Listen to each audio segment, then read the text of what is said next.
नमस्कार मेरी प्यारी लॉयल फैमिली, मैं हूं मिस्टर खौफ और आज के इस खास पॉडकास्ट में मैं आपके लिए एक ट्रक ड्राइवर की बेहद डरावनी और रहस्यमयी कहानी लेकर आया हूं। आमतौर पर हम सोचते हैं कि ट्रक ड्राइवर्स का काम आसान और मजेदार होता है, एक जगह से दूसरी जगह जाना, सफर का आनंद लेना और नए स्थानों को देखना। लेकिन सच्चाई इससे कहीं ज्यादा कठिन और खतरों से भरी होती है। एक ट्रक ड्राइवर किन किन परेशानियों से गुजरता है, यह वही जानता है। नींद की कमी, भूख, बारिश और तूफान जैसे प्राकृतिक मुश्किलों से तो वह रोजाना जूझता ही है। लेकिन कभी कभी ऐसे भयावह अनुभव भी होते हैं जिनकी कल्पना करना मुश्किल है। ऐसी घटनाएं होती हैं जो उसकी रातों की नींद छीन लेती हैं और उसे डर के साए में जीने पर मजबूर कर देती हैं। तो दोस्तों, इस कहानी को अंत तक सुने, क्योंकि आज आप जानने वाले हैं एक ऐसी दास्तां जो आपके होश उड़ा देगी। और अगर आप पहली बार इस चैनल पर आए हैं तो चैनल को सब्सक्राइब जरूर कर लें, ताकि हमारी हर नई और रोमांचक कहानी आप तक पहुंच सके। एक अजीब सी रात थी। हर ओर घना अंधेरा फैला हुआ था और सिर्फ मेरे ट्रक की हेडलाइट्स की रोशनी सड़क पर पड़ रही थी। ट्रक चलाते चलाते आधी रात का वक्त हो चुका था और आंखें बोझिल सी हो रही थीं। लेकिन मेरे पास रुकने का कोई विकल्प नहीं था। इस इलाके में ये आखिरी गांव था जहां मुझे सामान पहुंचाना था, और इस गांव के बारे में बहुत से लोगों ने अजीब अजीब किस्से सुना रखे थे। जैसे ही मैं गांव के पास पहुंचा, अचानक ट्रक की हेडलाइट्स झपकने लगीं और थोड़ी देर में बंद हो गईं। अंधेरा ऐसा था कि सड़क का एक भी हिस्सा दिखाई नहीं दे रहा था। मैंने ट्रक रोकने की कोशिश की, लेकिन ब्रेक काम नहीं कर रहे थे। ट्रक अपने आप धीरे धीरे आगे बढ़ता जा रहा था। मैं कुछ समझ नहीं पा रहा था कि क्या हो रहा है। तभी अचानक मुझे सड़क के किनारे एक परछाई नजर आई। वो एक औरत की तरह लग रही थी, लेकिन उसके बाल बिखरे हुए थे और चेहरा धुंधला सा दिख रहा था। मेरी धड़कनें तेज हो गईं। वो धीरे धीरे मेरी तरफ बढ़ने लगी। मेरे रोंगटे खड़े हो गए और मैं हिला तक नहीं। कुछ ही पलों में वो औरत ट्रक के पास आ गई और ट्रक के दरवाजे पर दस्तक देने लगी। मेरी सांसें अटकी हुई थीं। मैं सोच रहा था कि शायद यह कोई सपना हो। मैंने दरवाजा खोलने की हिम्मत नहीं की, पर उस दस्तक में एक अजीब सी ताकत थी जो मेरे दिल में डर बैठा रही थी। कुछ पल बीते ही होंगे कि ट्रक के अंदर से किसी की हंसी की आवाज आई। मैं पीछे मुड़कर देखने की हिम्मत नहीं कर पा रहा था, लेकिन वो आवाज मेरे कानों में गूंज रही थी। अचानक हंसी बंद हो गई और मेरे पीछे कोई साया खड़ा महसूस हुआ। उस साए की सांसें की गर्मी मेरे गर्दन पर महसूस हो रही थी। मैंने हिम्मत जुटाकर जैसे ही पीछे देखा, वो साया गायब हो गया। मैंने जैसे तैसे ट्रक स्टार्ट करने की कोशिश की और आखिरकार ट्रक स्टार्ट हो गया। मैं पूरी ताकत से एक्सेलरेटर दबाकर उस गांव से बाहर निकलने की कोशिश करने लगा, लेकिन जितनी भी तेजी से मैं चलाता, ऐसा महसूस होता कि ट्रक कहीं नहीं जा रहा है। मुझे लग रहा था कि मैं उसी जगह पर हूं। बार बार वही जगह सामने आ रही थी। अचानक मुझे एक छोटे बच्चे की आवाज सुनाई दी।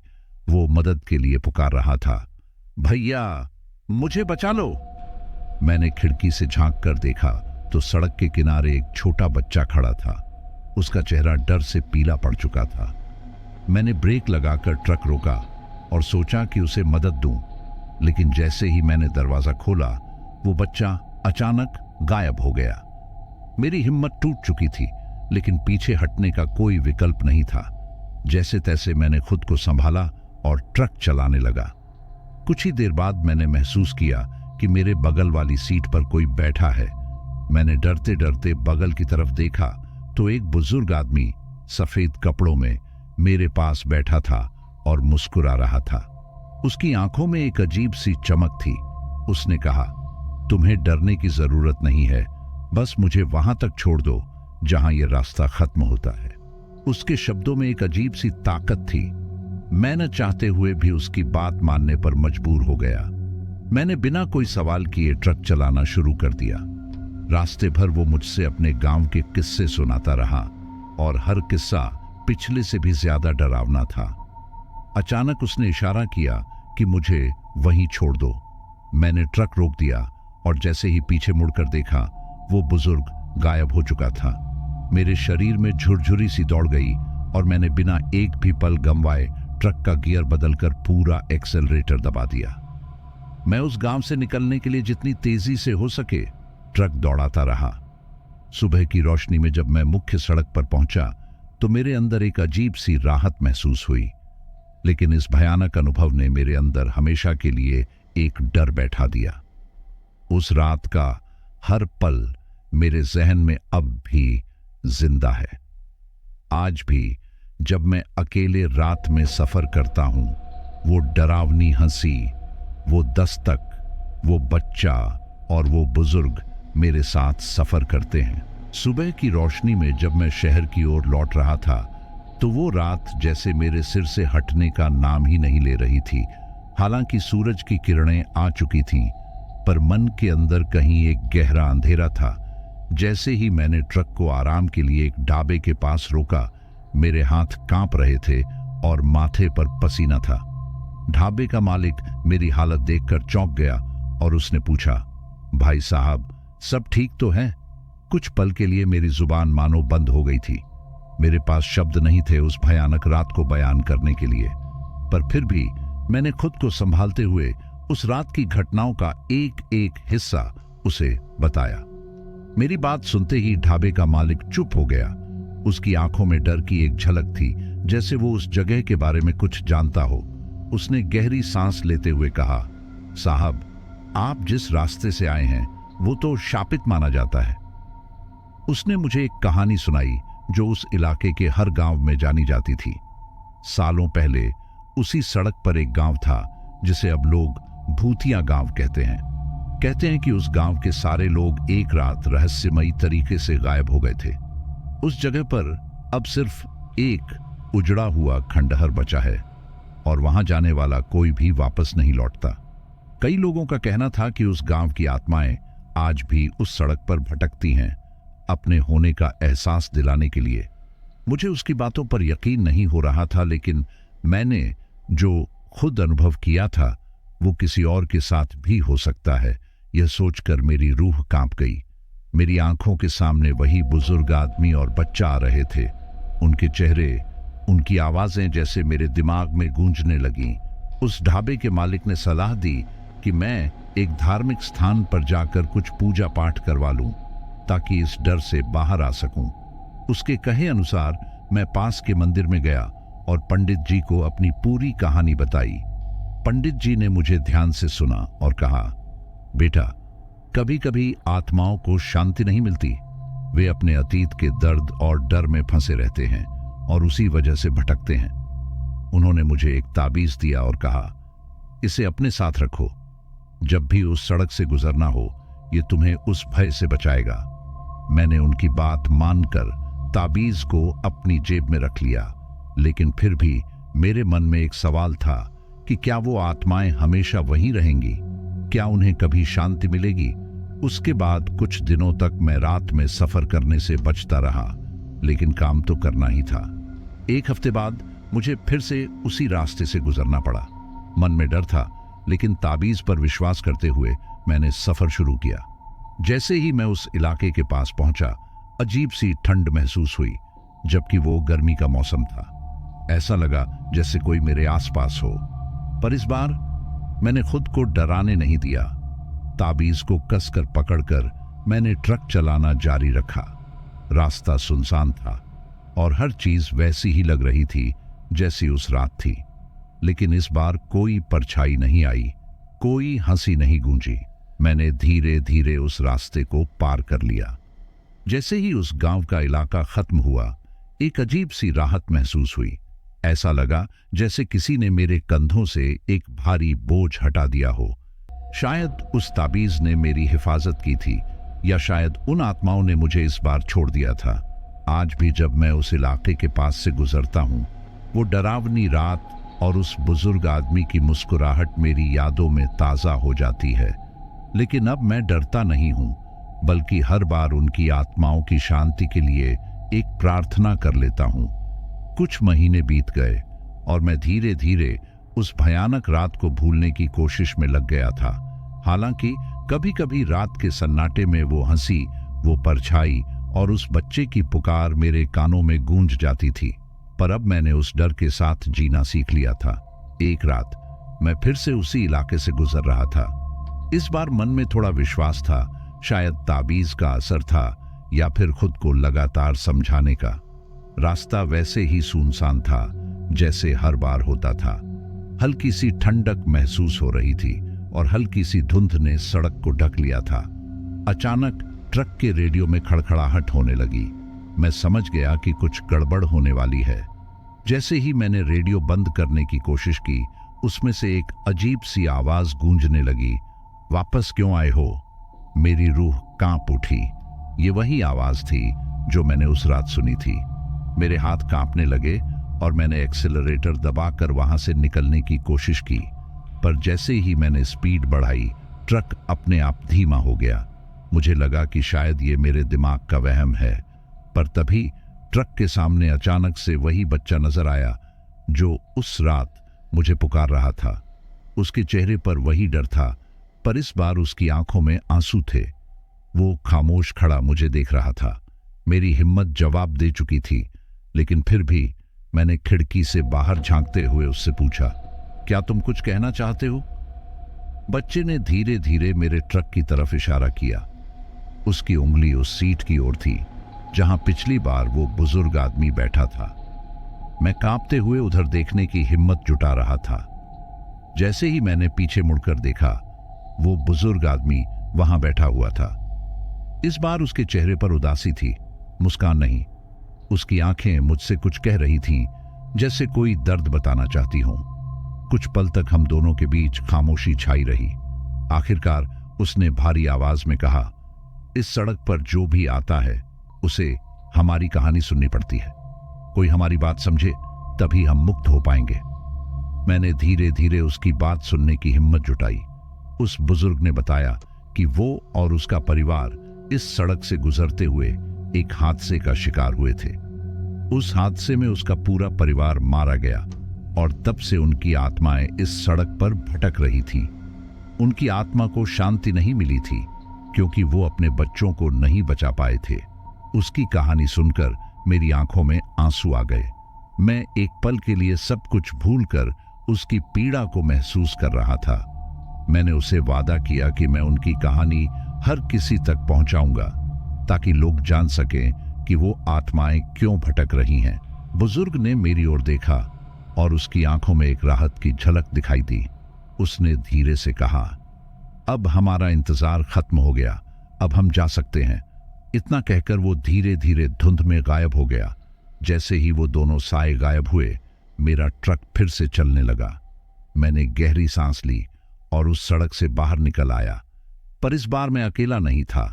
मैं उनकी कहानी के साथ था और उनके दर्द को अपने साथ लेकर चल रहा था। अब जब भी मैं उस इलाके से गुजरता हूं, मैं उनकी आत्माओं की शांति के लिए एक प्रार्थना करता हूं और कहीं न कहीं महसूस करता हूं कि वो मुझे देख रहे हैं शांति से। मुझे लगता है कि मैंने उनकी आखिरी इच्छा पूरी कर दी और वो अब शायद चैन से सो सकते हैं। यह घटना मेरे लिए सिर्फ एक डरावना सपना नहीं, बल्कि एक सच्चाई थी जो मुझे हर पल यह याद दिलाती है कि कुछ कहानियां हमें जीने का सबक देकर जाती हैं। उस रात के बाद मेरे अंदर कुछ बदल गया था। अब हर बार जब मैं ट्रक लेकर उस इलाके से गुजरता तो मुझे एक अजीब सी शांति महसूस होती, जैसे कोई अदृश्य हाथ मेरी हिफाजत कर रहा हो। उस बुजुर्ग और बच्चे की कहानी को मैंने अपने दिल में संजो लिया था। अब वो डर मेरे लिए एक रहस्य की तरह नहीं, बल्कि एक जिम्मेदारी की तरह था। कुछ दिनों बाद मैंने अपने दोस्तों को उस रात के किस्से के बारे में बताना शुरू किया। पहले तो उन्होंने इसे मजाक समझा, लेकिन मेरी आंखों में छिपे डर और गंभीरता को देखकर वो भी चुप हो गए। मेरी कहानी सुनकर कुछ लोग चौकन्ने हुए, कुछ डर गए और कुछ ने इसे सिरफिरी बातें कहकर हंसी में उड़ा दिया। पर मुझे पता था कि मैंने जो देखा, जो महसूस किया, वो कोई भ्रम नहीं था। वो आत्माएं सच में उस दर्द से बंधी थीं और वो हादसा उनकी जिंदगी का एक ऐसा सच था जो उन्हें कभी चैन से सोने नहीं दे रहा था। मेरे भीतर एक ख्याल गहराता चला गया। शायद उन आत्माओं की कुछ और कहानियां होंगी जो लोग नहीं जानते। मेरे मन में यह सवाल भी उठता कि क्या ये आत्माएं शांति से हैं या कहीं किसी और रूप में मदद की आस लगाए मुझे देख रही हैं। कुछ समय बीता और एक दिन मुझे फिर उसी इलाके से गुजरने का मौका मिला, पर इस बार मैं तैयार होकर आया था। मैंने रास्ते में ही कुछ अगरबत्तियां और फूल खरीदे। मैंने सोचा शायद उनके लिए यह छोटा सा श्रद्धांजलि का प्रयास उनकी आत्मा को और ज्यादा शांति दे सके। रात का वक्त था। अंधेरा पहले की तरह गहराया हुआ था, लेकिन मेरे मन में अब कोई डर नहीं था। जब मैं उस सुनसान इलाके के पास पहुंचा तो ट्रक को धीमा किया और सड़क किनारे रुक गया। सड़क के बीचों बीच उतरते ही मैंने उन आत्माओं के नाम अगरबत्तियां जलाईं और हाथ जोड़कर आंखें बंद कर लीं। मेरे अंदर एक सुकून की लहर उठी, जैसे मेरा दिल भी उनकी शांति के लिए धड़क रहा हो। कुछ देर की खामोशी के बाद मुझे ऐसा लगा जैसे कोई मेरे पास खड़ा हो। मैं आंखें खोलने की हिम्मत जुटा ही रहा था कि हल्की सी ठंडी हवा का झोंका मेरे चेहरे से टकराया।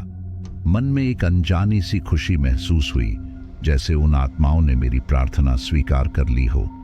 मुझे उनके आशीर्वाद की हल्की सी अनुभूति हुई, जैसे वो कह रहे हों कि अब हम वास्तव में आजाद हैं। उस रात के बाद मैंने फिर कभी उस इलाके में कोई अजीब घटना महसूस नहीं की। उस जगह से गुजरते हुए अब मुझे डर नहीं लगता, बल्कि एक अजीब सी सुकून भरी राहत मिलती है। मुझे लगता है कि अब वो आत्माएं कहीं चैन से सो रही हैं और मुझे भी अब उस दर्दनाक अतीत का बोझ लेकर नहीं चलना पड़ता। अब मेरी जिंदगी में उस रात की कहानी एक सबक बन गई है। कुछ आत्माएं जब तक सच्चाई का एहसास न दिला सके तब तक भटकती रहती हैं, और कभी कभी हमें सिर्फ उनकी कहानी को समझने की जरूरत होती है ताकि उन्हें वो सुकून मिल सके जिसका इंतजार वो शायद सदियों से कर रही हों। अब मैं फिर से ट्रक लेकर अपने सफर पर निकलता हूं, नए रास्तों पर, नई कहानियों के इंतजार में। कुछ समय बीत गया और मेरी जिंदगी अब पहले जैसी सामान्य हो गई थी, लेकिन उस रात की कहानी और वो आत्माओं का दर्द मेरे दिल में कहीं न कहीं जिंदा था। मैं जब भी अकेला होता या ट्रक लेकर रात में किसी सुनसान सड़क पर सफर कर रहा होता, वो पुराने ख्याल फिर से मेरे दिमाग में लौट आते। एक दिन जब मैं अपने ट्रक का सामान लोड कर रहा था तो एक अनजान आदमी मेरे पास आया। उसकी उम्र 50 के करीब रही होगी। चेहरे पर अनुभवों की लकीरें और आंखों में एक अजीब सा गहरा दुख था। उसने मुझसे कहा, भाई, सुना है तुमने उस सुनसान सड़क पर कुछ आत्माओं को देखा है? उसकी आवाज में डर भी था और जिज्ञासा भी। मैंने सिर हिलाकर उसे हाँ में जवाब दिया। उसने धीरे से कहा, वो जगह जहां तुमने वो आत्माएं देखी थीं, वो मेरे भी एक पुराने किस्से से जुड़ी है। मैं उसकी बात सुनकर हैरान था। उसने मुझे बताया कि वो भी एक ट्रक ड्राइवर हुआ करता था और कई साल पहले उसने भी उसी रास्ते पर एक अजीब घटना का सामना किया था। वो आदमी मुझे एक पुराने खंडहर के बारे में बताने लगा जो उस सड़क के करीब था। उसने बताया कि वो खंडहर कभी एक बड़ी हवेली हुआ करती थी जहां अमीर लोग रहा करते थे, लेकिन एक रात वहां भयानक आग लग गई जिसमें पूरे परिवार की मौत हो गई। तब से लोग कहते हैं कि उस हवेली के पास कई आत्माएं भटकती हैं जो इस दुनिया को छोड़ना नहीं चाहती। उसकी बातें सुनकर मेरे अंदर एक जिज्ञासा जाग उठी। मैंने उससे पूछा, क्या आप उस हवेली का रास्ता जानते हैं? उसने कुछ देर सोचा और फिर मुझे उस खंडहर का रास्ता समझाया। मैंने उस रात एक फैसला किया। मैं उस खंडहर तक जाकर उस जगह के रहस्य को समझना चाहता था। मुझे लगता था कि शायद उस जगह पर जाने से मुझे उन आत्माओं के बारे में कुछ और जानने का मौका मिलेगा। शायद उनके अतीत की पीड़ा को समझने का एक तरीका मिल जाएगा। रात के वक्त मैंने अपना ट्रक उस खंडहर के रास्ते पर मोड़ दिया। रास्ता सुनसान था, चारों ओर सन्नाटा पसरा हुआ था। जैसे ही मैं खंडहर के करीब पहुंचा, ठंडी हवा का झोंका मेरे शरीर से टकराया और मुझे उस जगह की डरावनी उपस्थिति का एहसास हुआ। मैं ट्रक से उतरा और धीरे धीरे उस खंडहर के अंदर जाने लगा। वहां एक अजीब सा सन्नाटा था जो किसी बड़े राज की तरह मुझे अपनी ओर खींच रहा था। चारों ओर बिखरी दीवारें, जली हुई लकड़ियां और फर्श पर पड़े टूटे हुए सामान से वो जगह एक समय की खुशहाल जिंदगी का एहसास दे रही थी, जो अब एक खंडहर बन चुकी थी। अचानक मुझे एक कोने से किसी के रोने की आवाज सुनाई दी। मेरे दिल की धड़कनें तेज हो गईं, पर मैंने हिम्मत जुटाई और आवाज की दिशा में बढ़ने लगा। जैसे ही मैं उस कोने में पहुंचा, वहां एक परछाई सी दिखाई दी। वो एक औरत की थी जो सिर झुकाए हुए रो रही थी।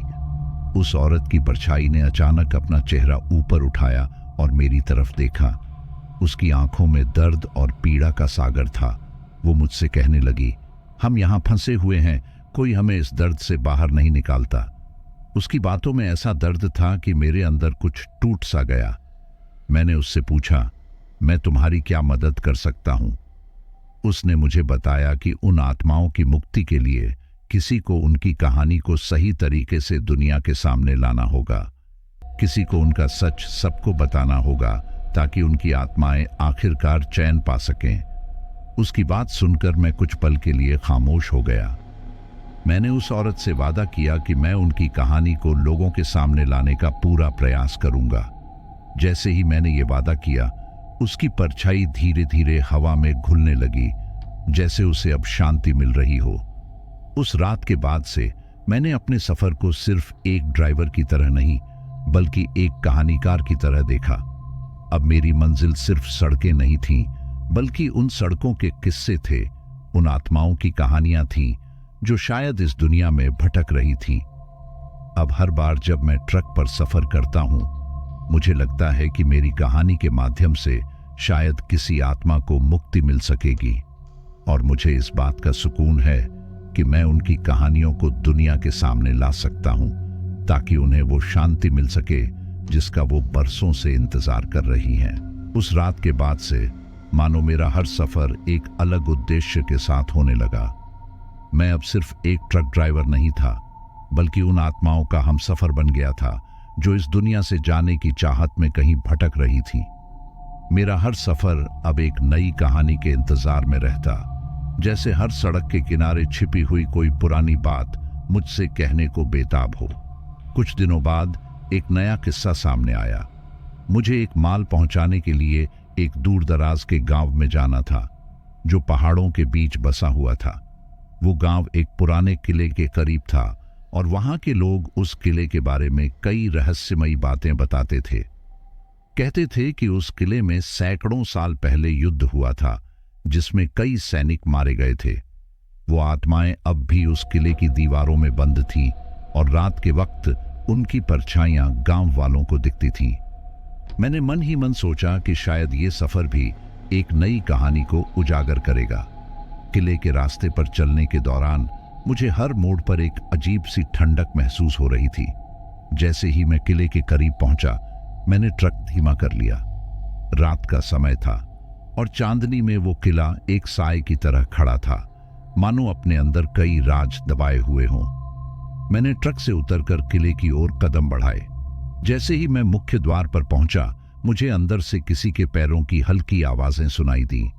एक पल के लिए लगा कि शायद मेरा भ्रम है, लेकिन फिर वो आवाजें धीरे धीरे तेज होती गईं। मैंने हिम्मत जुटाकर अंदर जाने का फैसला किया। किले के अंदर जैसे ही मैं कदम रखता, मेरे सामने एक घुड़सवार की परछाई उभर आई। वो सिपाही की तरह लग रहा था, पूरी तरह हथियारों से सजा हुआ। उसके चेहरे पर एक अजीब सा खालीपन था और आंखों में एक अदृश्य गुस्सा। उसने मेरी ओर देखा और धीमी गंभीर आवाज में कहा, तुम यहां क्यों आए हो? क्या तुम भी उन लोगों में से हो जिन्होंने हमें भुला दिया है? मैंने कांपते हुए कहा, नहीं, मैं तुम्हें भूलने नहीं, बल्कि तुम्हारी कहानी सुनने आया हूं। बताओ, क्या दर्द है तुम्हारे दिल में? उस सिपाही की परछाई जैसे पिघलने लगी। उसने मुझे बताया कि उस युद्ध में न केवल उसकी जान गई, बल्कि उसके कई साथी भी मारे गए। लेकिन उनकी शहादत को समय के साथ लोग भूल गए। अब वो आत्माएं हर रात किले के भीतर भटकती हैं, अपनी पहचान और अपने बलिदान को याद दिलाने के लिए। उसकी बात सुनकर मेरा दिल भारी हो गया। मैंने उससे वादा किया कि उसकी कहानी को लोगों तक पहुंचाऊंगा, ताकि उनकी आत्माएं चैन से सो सकें। उसके चेहरे पर हल्की सी मुस्कान उभरी। और धीरे धीरे वो परछाई गायब हो गई। उस रात के बाद से मैं समझ गया कि मेरा सफर सिर्फ सामान पहुंचाने का नहीं, बल्कि इन भटकी आत्माओं की कहानियों को दुनिया तक पहुंचाने का है। मैं हर रात एक नई कहानी लेकर लौटता हूं और हर बार किसी न किसी आत्मा को उसकी पहचान दिलाने का छोटा सा प्रयास करता हूं। अब मेरा हर सफर मुझे ये याद दिलाता है कि सड़कों पर सिर्फ गाड़ियां नहीं, कहानियां भी चलती हैं। मैं उस रात के बाद भी अपने सफर पर चलता रहा। हर यात्रा में एक नई कहानी, एक नया रहस्य मेरे सामने आ जाता था। अब मैं केवल ट्रक ड्राइवर नहीं रह गया था, मैं उन कहानियों का गवाह बन गया था जो भटकी हुई आत्माओं की व्यथा लेकर आई थी। हर सफर के बाद मेरा यकीन और भी मजबूत होता गया कि इस दुनिया में कुछ ऐसी आत्माएं हैं जो किसी अधूरे काम या अनकही बातों के कारण अब तक इस दुनिया में फंसी हुई हैं। समय के साथ मेरी जिंदगी में और भी ऐसी घटनाएं होने लगीं। एक रात की बात है, मैं एक सुनसान पहाड़ी रास्ते से गुजर रहा था। उस इलाके में अजीब सा सन्नाटा था, मानो पूरी दुनिया सो गई हो। पहाड़ों से ठंडी हवा बह रही थी और पेड़ों की सरसराहट उस सन्नाटे को और भी भयानक बना रही थी। मैं अकेला ही चल रहा था, अपने ट्रक की रोशनी में दूर तक सड़क को देखता हुआ। तभी अचानक ट्रक की रोशनी में एक परछाई नजर आई। वो परछाई एक औरत की थी जो सफेद साड़ी पहने हुए सड़क के किनारे खड़ी थी। मेरा दिल तेजी से धड़कने लगा। मैं जानता था कि इस रास्ते पर रात में कोई नहीं होता, फिर भी मैंने अपने डर को काबू में रखते हुए ट्रक धीमा किया। जैसे ही मैंने ट्रक को उसके पास रोका, वो औरत मेरी ओर मुड़ी और उसकी आंखों में गहरा दर्द झलकने लगा। मैंने खिड़की से बाहर झांकते हुए पूछा, आप यहां अकेली क्या कर रही हैं? उसने धीमी आवाज में जवाब दिया, मुझे मेरे घर जाना है, क्या तुम मेरी मदद कर सकते हो? उसकी आवाज में इतनी करुणा थी कि मैंने बिना सोचे ही हामी भर दी। मैंने उसे ट्रक में बैठने का इशारा किया और उसने धीरे से दरवाजा खोला और चुपचाप ट्रक की अगली सीट पर बैठ गई। रास्ते में मैंने उससे बात करने की कोशिश की, लेकिन वो एकदम खामोश रही। बस उसकी आंखों से आंसू बह रहे थे और वो खिड़की से बाहर सड़क को घूरती रही। कुछ देर बाद वो अचानक बोली, मैं अपने बच्चे को छोड़ आई थी, वो मेरी राह देख रहा होगा। उसकी बातें सुनकर मुझे समझ नहीं आया कि क्या कहूं। मैंने उससे पूछा कि उसका घर कहां है, लेकिन उसने कोई साफ जवाब नहीं दिया। तभी अचानक मेरे ट्रक का इंजन बंद हो गया। चारों ओर घना अंधेरा था और अब ठंडी हवा की लहरें ट्रक के भीतर तक महसूस हो रही थी। मैंने ट्रक को दोबारा स्टार्ट करने की कोशिश की, लेकिन वो चालू नहीं हुआ। तभी मैंने बगल में देखा तो वो औरत गायब हो चुकी थी। सीट पर बस एक हल्की सी सफेद छाया रह गई थी, जैसे वो कभी वहां बैठी ही ना हो। मेरी रीढ़ में ठंडक दौड़ गई। मैंने ट्रक से बाहर झांककर इधर उधर देखा, पर वो कहीं नहीं थी। उसी रात मैंने महसूस किया कि शायद वो औरत अब तक इस दुनिया में अपने बच्चे के इंतजार में फंसी हुई थी। वो उस रात मेरी मदद चाहती थी ताकि मैं उसकी कहानी सुन सकूं। मैंने वहां हाथ जोड़कर उसकी आत्मा की शांति के लिए प्रार्थना की और उसके दर्द को महसूस किया। जैसे ही मैंने ये किया, मेरे ट्रक का इंजन अचानक चालू हो गया। वो ठंडी हवा भी रुक गई थी और माहौल में अजीब सा सुकून आ गया था। तो दोस्तों, ये थी आज की कहानी। अगर आप इस वीडियो को ज्यादा प्यार देते हैं तो मैं अगली कहानी का लंबाई और बढ़ा दूंगा। और हां, आप ये वीडियो कहां से देख रहे हैं ये बताकर जरूर जाना।